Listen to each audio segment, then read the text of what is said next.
بہرحال یہ حجاج ابن یوسف کی خیر بڑی بری ہوئی ہے نا، یعنی یہ پھر بعد میں ولید ابن عبد الملک بنا، عبد الملک بن مروان کا بیٹا خلیفہ، اور اسی دوران ولید نے یہ مہم چلانی شروع کی کہ کیونکہ اس کے باپ نے وصیت کی تھی کہ میرے مرنے کے بعد میرا بیٹا ولید بنے گا، اس کے بعد اس کا چھوٹا بھائی سلمان بن عبد الملک بنے گا۔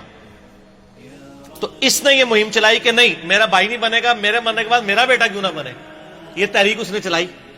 جب یہ تحریک چلائی نا تو سارے گورنر، آپ کو پتا لائی لاگ ہوتے ہیں، سارے مان گئے۔ ایک گورنر ایسا تھا جس نے کہا کہ نہیں، وہ عمر بن عبدالعزیز تھے، مدینہ شریف کے گورنر عمر بن عبدالعزیز رحمہ اللہ تعالی۔ وہ بہنوئی بھی تھے اس کے ولید کے۔ مروان کے دو بیٹے تھے، ایک عبد الملک اور ایک عبدالعزیز۔ عبدالعزیز کا بیٹا عمر بن عبدالعزیز ہے، یہ بھی مروان کی اولاد ہے، لیکن دیکھ لیں، اور اسی لیے ہم کہتے ہیں نا آل امیہ میں عمر بن عبدالعزیز۔ مولانا طارق جمیل صاحب کو میں کہتا ہوں نا آل امیہ میں عمر بن عبدالعزیز، ٹھیک ہے؟ آپ سمجھ آئی کیوں کہتے ہیں؟ تو عمر بن عبدالعزیز نے مخالفت کر دی، انہوں نے کہا نہ۔ اب وہ کیا ہوا کہ اس نے پکڑ کے عمر بن عبدالعزیز کو قید میں ڈال دیا، چونکہ عمر بن عبدالعزیز جو ہے نا وہ بڑے محبوب گورنر تھے اپنے علاقے کے، تو بڑی شورش برپا ہو گئی۔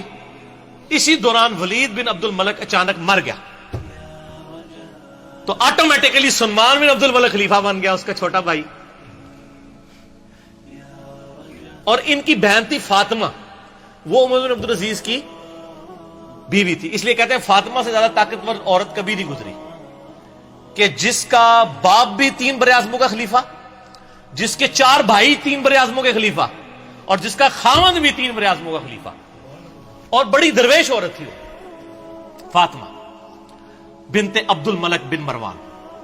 تو فاطمہ جو تھی نا وہ درویش عورت، اس کی بیوی۔ اب وہ سلمان بن گیا خلیفہ۔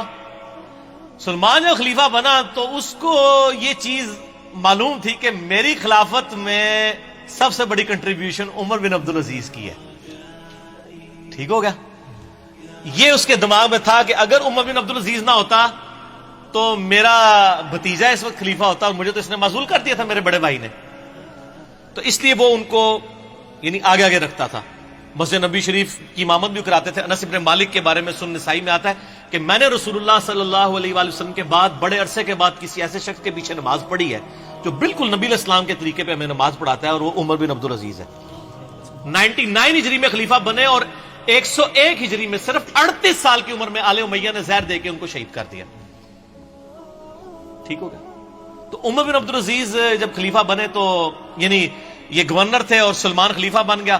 پھر انہوں نے مشورہ دیا کہ حجاج ابن یوسف کو معزول کیا جائے، یہ ظالم آدمی ہے۔ اس نے کہا حجاج نام کے جتنے بندے ہمارے گورنمنٹ میں ہیں سارے معزول، جیلوں میں ڈلواؤ ان کو، ٹھیک ہو گیا؟ اب جب یہ جیلوں میں گئے نا تو محمد بن قاسم کا بھی رگڑا لگ گیا، جس نے یہاں پہ، وہ حجاج ابن یوسف کا کیا تھا؟ رشتہ دار تھا نا، بانجا تھا نا، بانجا یا بھتیجا۔ تو اس کو پھر مفت میں رگڑا لگ گیا، اس کو پھر بلا کے جیل میں ڈالا گیا۔ وہ کہتے ہیں نا جی وہ نباز جیل ہی پاتا سی، اس لیے کہ پیچھے خلیفہ چینج ہو گیا تھا۔ تو حجاج ابن یوسف کے جتنے بھیجے ہوئے تھے نا، اس کو چونکہ وہ گورنری سے گیا تو اس کے بھی سارے فرستادے فارغ ہو گئے، اور پھر یہ خیر بڑی بری موت مرا، یعنی اس کو پھوڑے نکل آئے اور پیپ نکلتی تھی۔ پھر مرتے مرتے یہ کہتا تھا کہ جی اللہ تعالیٰ تو ماں سے زیادہ محبت کر، جو ساڑھے لوگ بھی کہتے تھے۔ حسن بصری کو کسی نے بتایا کہ وہ تو کہتا ہے کہ جی اللہ تعالیٰ کی رحمت تو میرے گناہوں کو تو اس کے سامنے کچھ بھی نہیں ہے۔ تو حسن بصری نے فرمایا حجاج چاہتا ہے کہ دنیا بھی اپنی مرضی کی گزاری ہے اور آخرت بھی اپنی مرضی کی گزارے، اس طرح تو نہیں ہوتا کہ دونوں جہانی مٹھے باؤ، دونوں جہاں تو نہیں مٹھے میں آ سکتے نا، یا دنیا یا آخرت، ٹھیک ہو گیا؟ تو خیر یہ مارا گیا۔ پھر سلمان جو ہے نا، اس کی جب موت کا وقت قریب آیا، اس کو بھی ایک بیماری لگ گئی، تو اس نے ارادہ کیا کہ اپنے چھوٹے 2 بھائیوں کو خلافت کے لیے نامزد کرے۔ تو اس کا ایک اسسٹنٹ تھا، رجا اس کا نام تھا، بڑا نیک تھا وہ۔ اس نے کہا کہ اگر تو میری ماننا تو عمر بن عبدالعزیز کو خلیفہ بنا دے۔ اس نے کہا کہ یہ تو میرے بھائی اس کو مار دیں گے، مانیں گے نہیں۔ اس نے کہا نہیں، ان کا علاج ہے میرے پاس، دیکھ تو اگر خلیفہ بنا تو اس کی وجہ سے بنا ہے، عمر بن عبدالعزیز حادثاتی طور پہ استعفا جو ہے نا وہ خلیفہ بن گئے تھے، ورنہ ان کو کس نے بنانا تھا اتنے نیک آدمی کو؟ ان کا یار اس طرح کر کہ تو نہ ایک بند وصیت لکھ کے اس کو سیل کر دے اور کہہ کہ اس سیل کے اوپر بیعت لو کہ نیکسٹ خلیفہ کون ہے، اور جو بیعت نہیں کرے گا اس کو قتل کر دیا جائے گا، اور تو لکھ دے کہ عمر بن عبدالعزیز تیرے بعد خلیفہ ہے، اور اس کے بعد تو لکھ دے کہ عمر بن عبدالعزیز کے بعد میرا جو بھائی چھوٹا ہے یزید اور ہشام وہ خلیفہ ہے، تو ان کو بھی امید لگ جائے گی چلو اسی ساٹھی باری بھی آ جائے گی۔ یہ لکھ کے نا جناب سیل کر دی گئی۔ اب سیل لے کے جب باہر آئی میدان جنگ میں، خیمے سے باہر نکلے اور کہا جی امیر المومنین نے اپنا سکسیسر مقرر کر دیا ہے، اس کے اندر اس کا نام ہے تو بیعت کرو بند پہ۔ وہ بھائی آگے لالچی، انہوں نے کہا نہ کھول کے پڑھ ساڈا نام لکھے کہ نہیں، انہوں نے کہا میں کہنا تہاڈا نام لکھے، نام تو لکھے سی لیکن یہ نہیں پتا کہ کہڑے نمبر تے لکھے ہے۔ ٹھیک ہو گیا۔ اور دوسری طرف عمر بن عبدالعزیز آگے کہتے ہیں رضا مجھے بتا دے کہیں میرا نام تو نہیں لکھ دیا ورنہ میں جنگلوں میں چلا جاؤں، میں خلافت کا بار نہیں اٹھا سکتا۔